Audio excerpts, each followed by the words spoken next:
All right, everyone. Thanks for making some awesome time to join us today. If you're here to learn how to win a TACFI in 2025, you're in the right place. Here to answer any questions you might have. Feel free to use the Q&A function as we're going into this. I'm Joey Aurora, president here at the Outpost. We help companies grow and scale in the DoD with a specific focus on helping them understand how to go through the SBIR process. How do you actually then transition to long-term recurring revenue? We've helped over 220 companies win over 480 million. We have an amazing success rate around the TACFI and StratFi process. I want to dig into some more of this with you. And then, why is the Outpost doing this? We're a bunch of the original co-founders of AFWorks, and we saw that, hey, there's a need to keep helping companies grow and scale. We want to create more $100 million primes to keep working with the DoD. And we're focused on helping companies understand how to set up for success. And today we're going to be very targeted around what is the TACFI process and how are you going to be successful going down this way. I'm going to cover some high-level items for what it is and how it works, and then we'll get into some tips and tricks. A reminder to use Q&A to answer any questions. And then a quick background on myself as well. I have spent 11 years in the Air Force, still an Air Force reservist, and I came out to work with the Outpost and team because I wanted to help companies scale, and am just personally passionate about dual use tech. It's really going to be the key factor in us winning in the next fight. And so the ability to leverage programs like TACFI to get into this are what allow the success and growth to happen for companies, because these programs are all about facilitating transition. It's about how do you actually get a win for taking your idea from prototype stage to long-term integration and revenue. And that's where my personal passion is at, and that's where what this program exists for. So it's been a wonderful opportunity to work with a fantastic team to go make all of this happen. The amazing part about this is that the incentive structure set aside with the tactical funding program is designed to get your government customer to want to support you in the work that you're doing. The TACFI timeline for this year, the first submission window is already passed. The second window closes on the 31st at noon. And this is program year 25.2. That is important to know because you want to make sure you have all the right documents. And you can submit your package at any time. And by you, I mean the government stakeholder has to be the one submitting the package. They're the ones that have access to the submission link and the official documents. There are two matching funds options to go down. We'll be talking a little bit about both and tips and tricks on these. So on the defense only side, you can get your matching funds from your government customer. It can be through a phase 3, but that needs to have been awarded within the last 6 months of submission. You could also get future commitments that's saying, hey, we're going to put money on contract as part of this contract effort, and it needs to be all upfront. This is part of the unique process here. On the dual use side, you can bring private capital to the table, and that is what will be matched around the SBIR awards.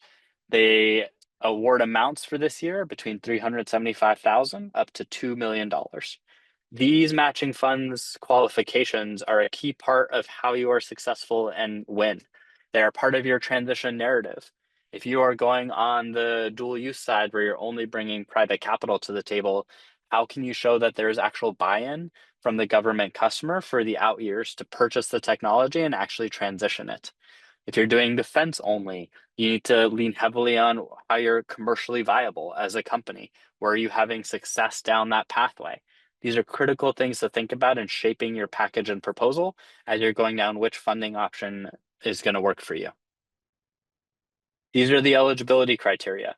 You have to be able to hit all of these in order to be successful.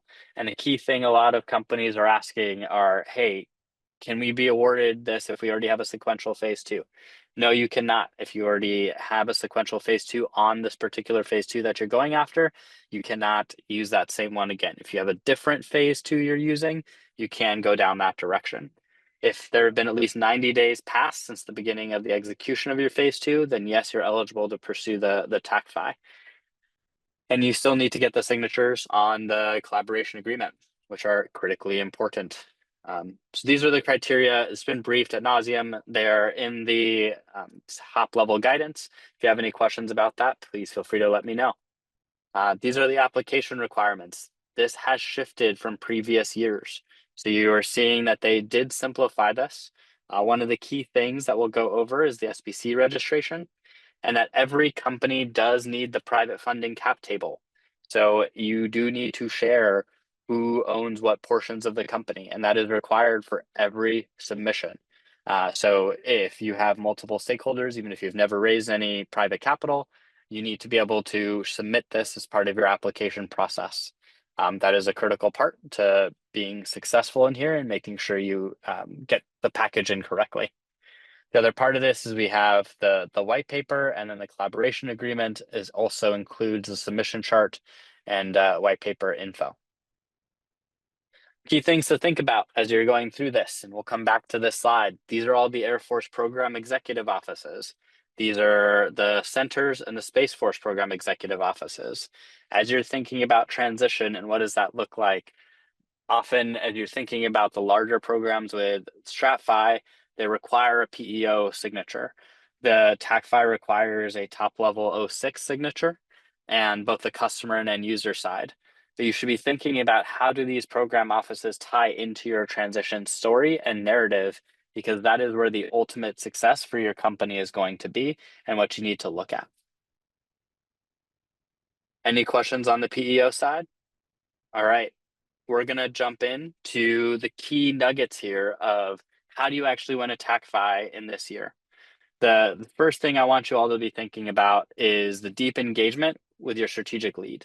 So who is your customer? Who is your champion within that customer organization? And what are they thinking about? What does success look like for them? We're going to go over a company called Super Cool Inc. They have some amazing braking technology that can reduce the distance that an aircraft can stop in by as much as 50%. So that'll be our use case example for today. And so if you have a technology that can reduce braking distance by 50% on some of the largest Air Force aircraft, thinking like C5s or C17s, then what are the trade-offs that they have? Does this mean that you can increase the places that a C17 or a C-130 can land? Does this mean you are improving safety for so there's not any fires for when brakes overheat? And then how quickly could this technology be integrated? Is this using a novel material that has already been developed and proven? Does this need to go get flight tested? Has this flown on other aircraft? These are the types of questions that you want to have answered. And often you already have a project, you're moving on down that direction with your TPOC. How do you work with your O6 champion and make sure that they understand the key value propositions and where are their trade-offs going to be within that organization? Who is actually responsible for executing this? And how do you help make this a win for that champion inside of government? You have to remember that our government stakeholders are always going to be super busy. And how do you make this a win for them and make this an easy win for them that you're going out and solving a pain point that they actually have? This goes back to some of the basic customer discovery side of the house, but you need to elevate that to the next level of saying you have a strong relationship with the stakeholder, you understand their persona, you understand what their pain points are, and how you're accurately communicating with them. And you need consistent communication and engagement. We're here on 23 January, the applications are due latest in by 31 March. You need to make sure you're having, at this point, weekly conversations with your senior champions and even updating them on the rest of the effort of if you're getting funding from multiple sources, what is the status of that? Giving an update on the package development, on the milestones that you're creating, and make sure that you have alignment around those things. Those key steps on a like week to week basis are what make this successful for companies that you're working with. And then on number two, we have, hey, let the data speak for itself, show the outcomes to the warfighter mission. And so this is 100% about letting the data speak for itself. So if we go back to our example for Super Cool Inc., where they have braking technology that can reduce the brake distance by 50%, use the data that shows that. Why can you do so? How do you have materials that can stay that cool? How do you offset the heat? How do you make sure you reduce the risk of a fire? Let the data speak for itself. There's hard data behind that. Use that to communicate and tell your story. It's not about only about the future you're saving. It's about what can you do now and how can you solve for that mission today. The third thing that I want you to be thinking about is understand how the money works. There are out-year budget requests, there's unfunded requests, and then understanding who owns the budget for the capability that you're delivering. So if we're looking at replacing the brake systems on the cargo aircraft, you're going to have this requirement sitting with Air Mobility Command, and you're also going to have this sitting with the cargo aircraft program offices. So the program offices are the ones who will own the budget for any type of upgrade to the major aircraft systems. Braking would be considered one of those major aircraft systems. Understand which sub-program office that you're going to be talking to that focuses on that portion of the aircraft. What budget line items do they have? How does this rack and stack and compares to potential engine upgrades, to potential other aircraft modifications? You have to get an understanding of where you rack and stack in that budget and what kind of priority is this. One of the things we will talk about as we go over the one pager quad chart is talking about how you communicate this and tie it to priorities. So when you understand how the money works, you can then tie that back off to the priorities. And if you have a good relationship with your O6 champion or above, you can understand how this fits in with their strategic mission. And those are some key things to be thinking about here as you're going through the application process. So this is our company, Super Cool Inc. They have adaptive cooling technology for braking systems. And if this is your quad chart, you want to make sure you're putting a few key things in here that I want to go over for you. And that is, you get one image up here, and an image tells 1,000 words. Don't have space for 1,000 words on here. So what is good about this image?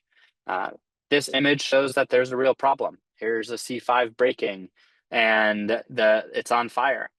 So that's a good thing about the image. But what I don't have in this image is I'm not showing that, hey, what is the advantage of the technology? I'm not actually showing the technology in any way. I'm only showing the problem. So you want to make sure you're showing the solution as well. And you want to be able to give more statistics. So I said unmatched braking performance, enabling rapid deceleration. Great. But if I'm talking about I can decrease the braking distance by 50%, then that's the key line that should be here front and center right there with my image. And as you go into the transition strategy, now I'm looking at this one, by the way, this is a fake company. If there's a Super Cool ink out there, please let me know, because that would actually be really interesting to see if you could do this. But I went in here, and in the transition strategy, you're very specific about how many systems can you replace? What does that look like? And at which places can you go ahead and do that? So we said specifically replacing 8,290 wheel systems for 180 cargo aircraft. And then after the TACFI, the system will be ready to scale to both cargo and bomber operational aircraft. So we're showing that there's a larger impact than just this one particular MAGCOM that they're focused on.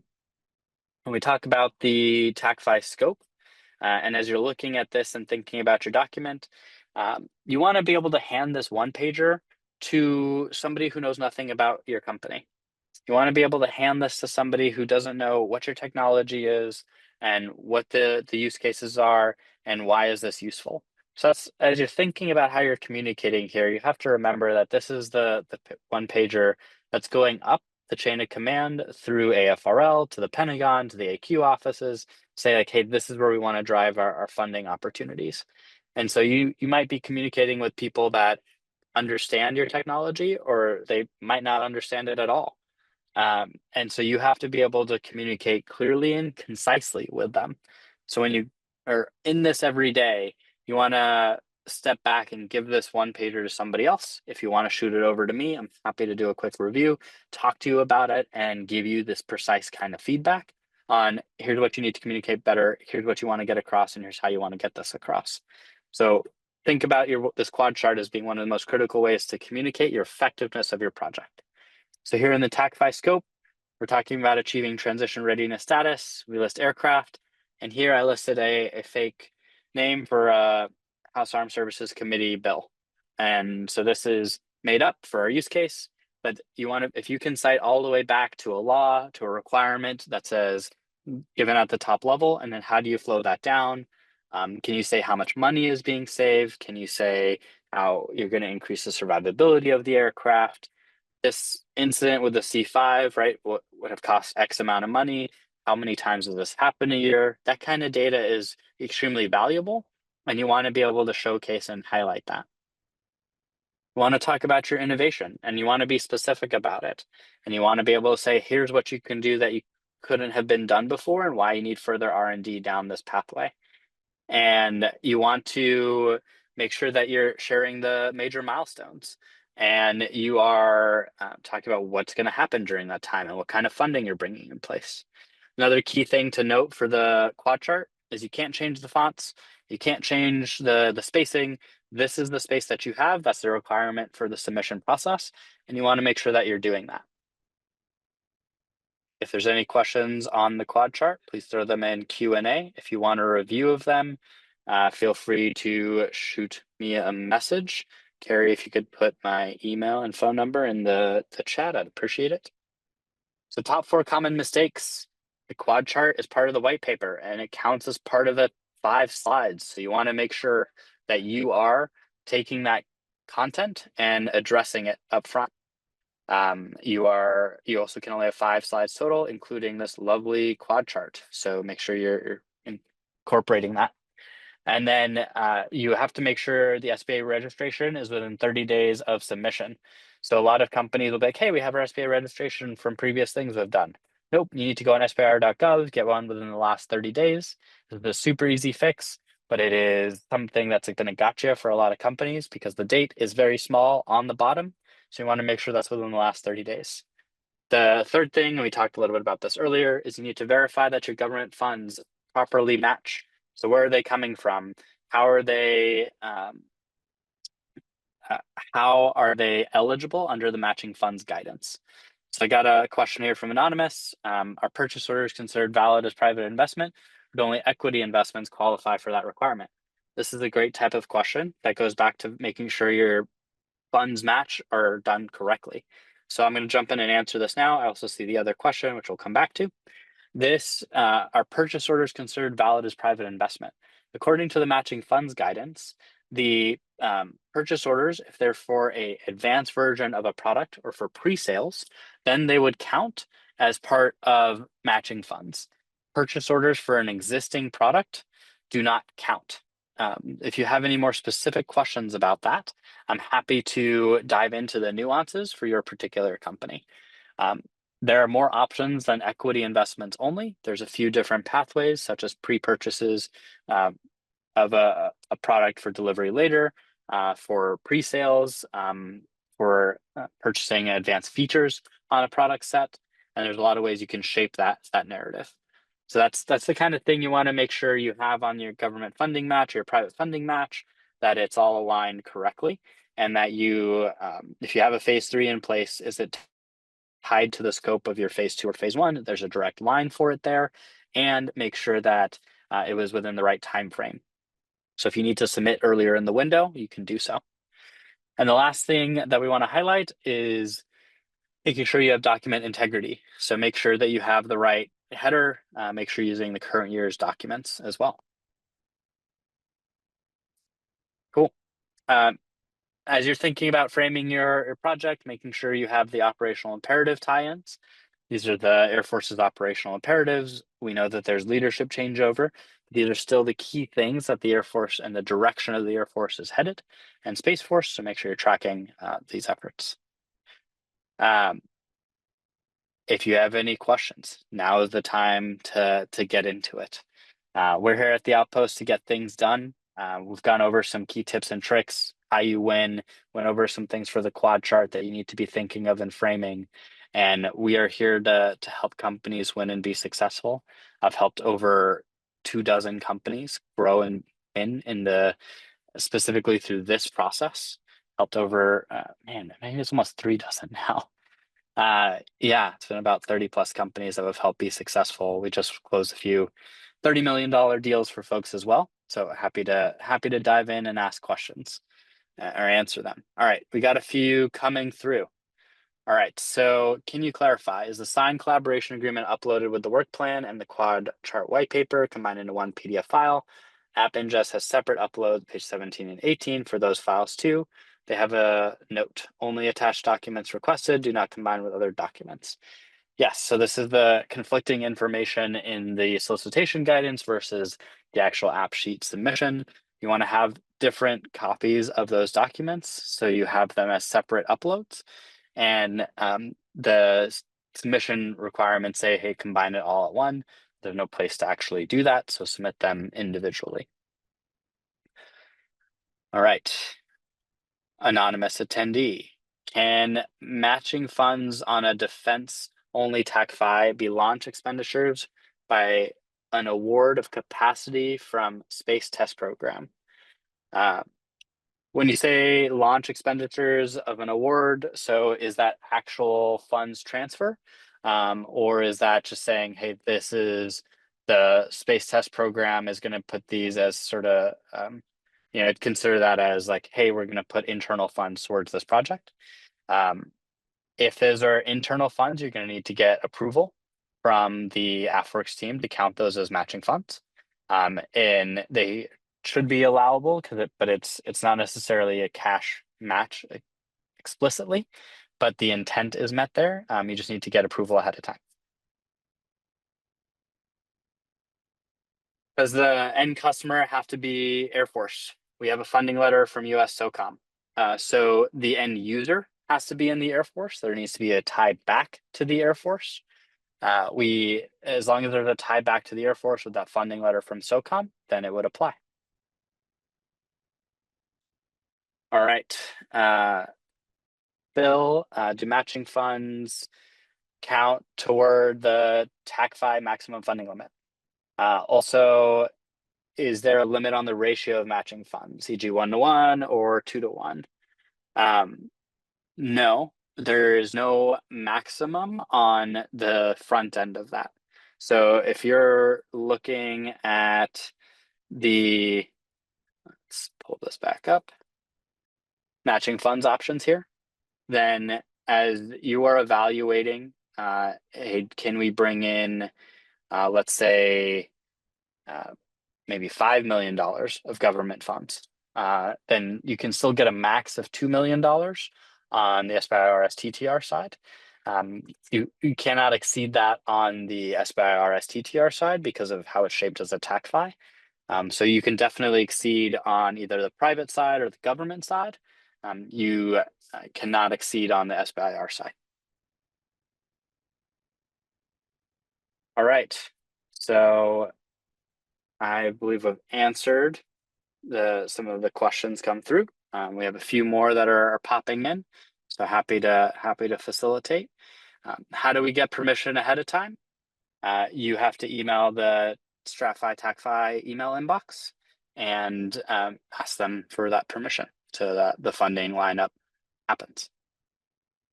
I'm happy to help facilitate and share what kind of framing in that question can happen and help facilitate that. Got another question in from Jatin. Can we bring in $2 million from SBIR for a NASA project? So if it is 2 million of SBIR funding from NASA to count as matching funds, that does not work. If it is $2 million towards a NASA project that has an Air Force end user, then yes, it could definitely happen. We also have another question that's come in. How do you know that your contract has passed 90 days? It's from the initial award date. And conversely, if you're also, I see another question here asking how do we know we're within a 2-year timeline for TACFI? You know that because it is from the date of the last milestone that you have completed. So from your contract close final milestone date is what the 2-year time period is calculated by. And if that timeline happens to be, let's say, February 28th, then make sure you're submitting your package prior to February 28th to make sure you still are qualified. All right, team. We've been able to answer the questions. Here to happy answer a few more. If there's anything I can do to help facilitate, please let me know. We want to help you win down the TACFI process. We've helped a ton of companies understand the nuances here and get successful submissions in. So if you want to set up a meeting to go out and do that, happy to facilitate. We're going to have a recording of this that we will send out. And if you want a copy of the slides, please reach out and ask, and we can set up a meeting to go over it.